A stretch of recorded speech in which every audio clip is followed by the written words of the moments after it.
Fala aí, sobrinhada. Tia boa tá na área, hein?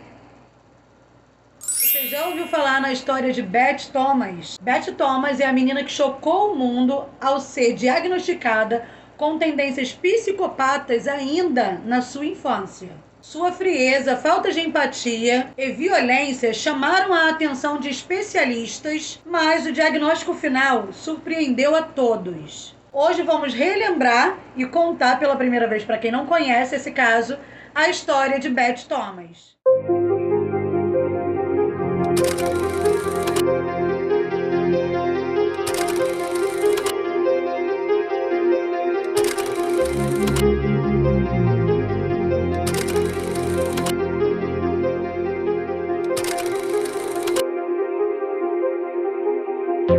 Beth Thomas nasceu em 1985 e, ainda bebê, perdeu a mãe biológica. Com isso, ficou ela e seu irmão aos cuidados do pai.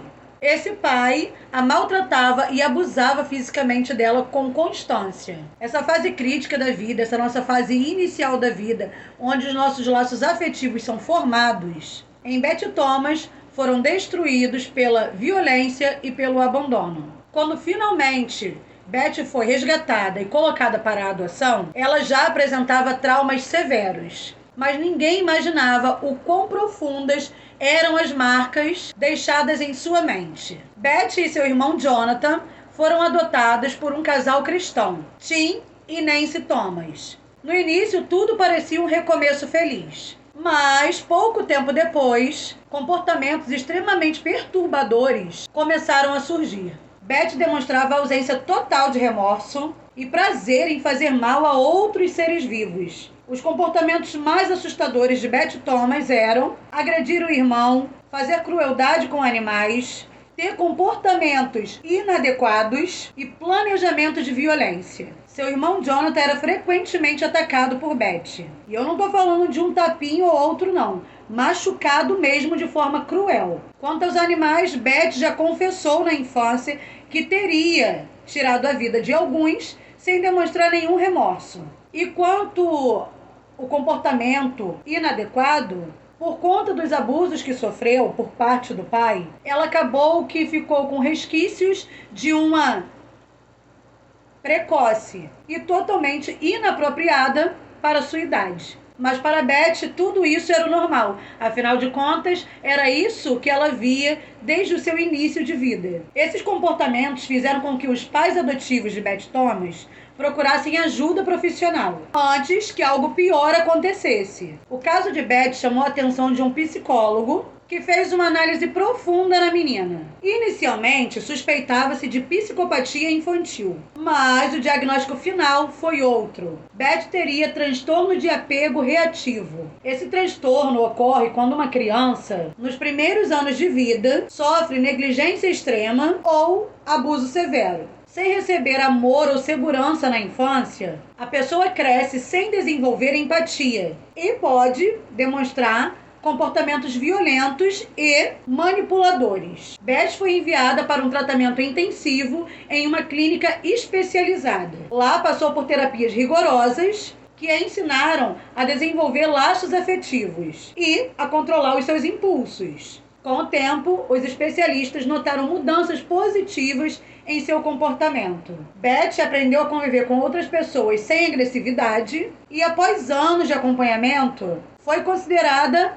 curada. Atualmente, Beth leva uma vida completamente diferente. Ela se formou em enfermagem e trabalha ajudando crianças que sofreram traumas parecidos com os dela. Além disso, escreveu também livros em parceria da sua mãe adotiva, contando sua história e ajudando outras famílias a lidarem com o transtorno de apego reativo. O caso de Beth ficou tão famoso na época que, em 1992, sua história foi adaptada para um filme chamado A Ira de um Anjo. O longa dramatiza os eventos reais da vida de Beth, mostrando a infância perturbadora que ela viveu e os desafios enfrentados pela sua família adotiva para lidar com esses comportamentos dela. Esse filme chocou o público e gerou muitos debates sobre até que ponto traumas podem realmente ser superados. Mesmo que a medicina tenha diagnosticado Beth como recuperada, muitos ainda questionam se uma pessoa com tendências psicopatas pode realmente ser curada ou apenas aprende a camuflar sua escuridão. Muitos estudos psiquiátricos encontrados em sites indicam que mulheres psicopatas geralmente são atraentes, inteligentes, bem-sucedidas, casadas e religiosas, sempre passando aquela imagem de pessoa perfeita, né? Muitos também seguem carreiras em ambientes que oferecem oportunidade para manipulação e controle de outras pessoas. Na área de enfermagem, por exemplo, temos Kristen Gilbert, que foi condenada por pacientes durante o seu turno de hospital, sempre disfarçando sua crueldade com a imagem de boa profissional e confiável. Isso faz com que algumas pessoas se perguntem: Beth realmente se curou ou apenas aprendeu a disfarçar melhor seus instintos sombrios? Parece que Beth precisa calar a boca e a dúvida do povo, sendo um exemplo de superação até o fim da sua vida. Para a medicina, Beth Thomas é um exemplo de superação, além de ser exemplo da importância de tratamentos psicológicos por parte de terapia. Mas para os que acompanharam a história de Beth na época, levanta muitas questões sobre a real recuperação de transtornos psicológicos profundos. E você, acredita que Beth mudou? Ou acha que a maldade dela apenas foi encoberta por uma nova identidade? Deixe sua opinião nos comentários, não deixe de curtir e se inscrever para mais vídeos como esse. Agora, como um caso extra, vou falar com vocês sobre um caso recente que aconteceu no dia 25/3/2025.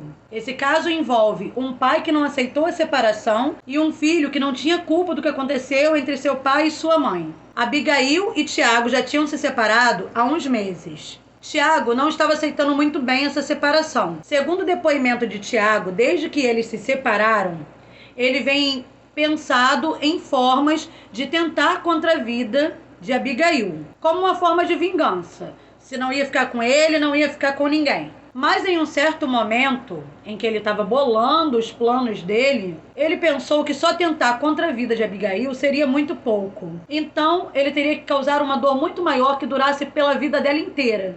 E foi aí que ele pensou que tentar contra o próprio filho seria a melhor opção. O filho de Tiago era um menino de apenas 5 anos de idade, chamado Theo. Segundo relatos da própria Abigail, Theo era completamente apaixonado pelo pai. O pai sempre foi um pai carinhoso, respeitoso, que ninguém acreditaria que teria coragem de tentar contra a vida nem de uma barata. Segundo relatos, diante desse plano, Tiago já teria pegado o filho uma vez à tarde e ter basicamente feito um mini sequestro com o menino, porque ele só devolveu o menino quando já era 2, 3 horas da madrugada, porque parece que ele já tinha planejado fazer, mas no dia acabou desistindo ou algo do tipo. Por conta disso, Abigail ficou chateada e aí por isso ela acabou que não deixou mais o menino ir por um tempo e tal. Mas aí o Tiago ficou no ouvido dela, dizendo que porque estava perto do aniversário, porque queria ver o filho,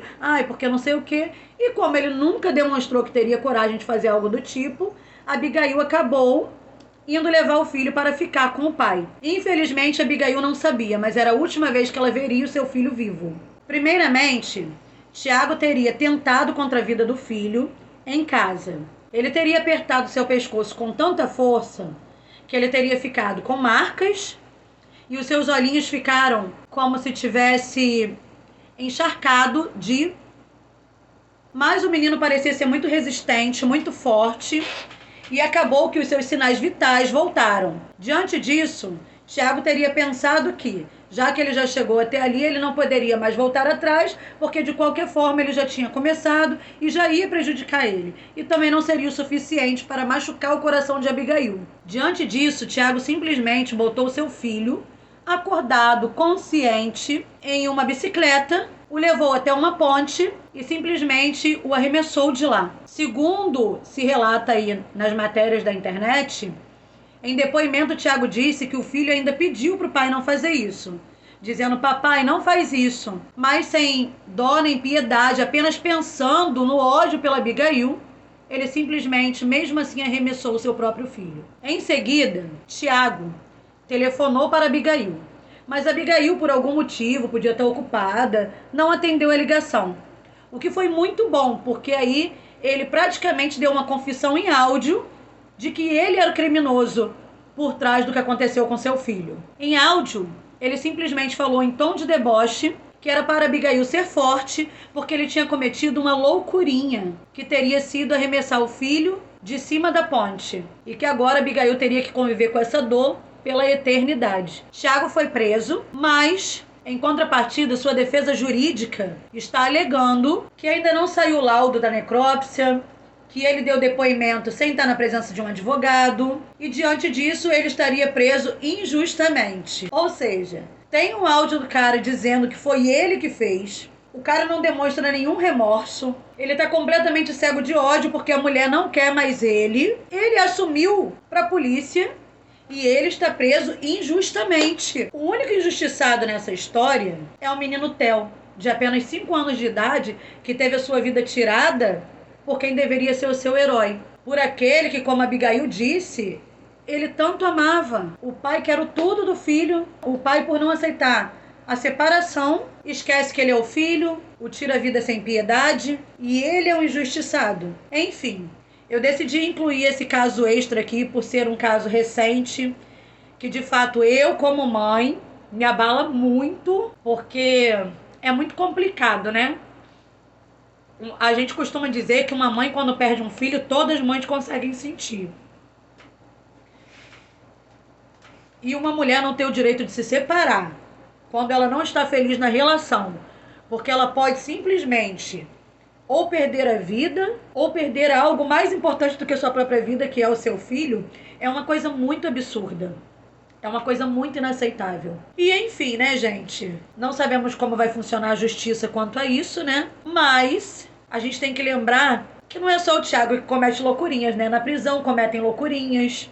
No mundo, muitos não vão aceitar uma coisa dessas. Enfim, é um caso que a gente não pode deixar impune. A internet está aí para a gente poder exigir a justiça por essa criança. Enfim, assim eu finalizo o vídeo de hoje. Tanto me pediram para fazer quartas criminais e eu já comecei me abalando a beça. Eu já comecei me sentindo muito mal por ter que estar sempre vendo esse tipo de caso que eu evito tanto ver, né? Eu evitava.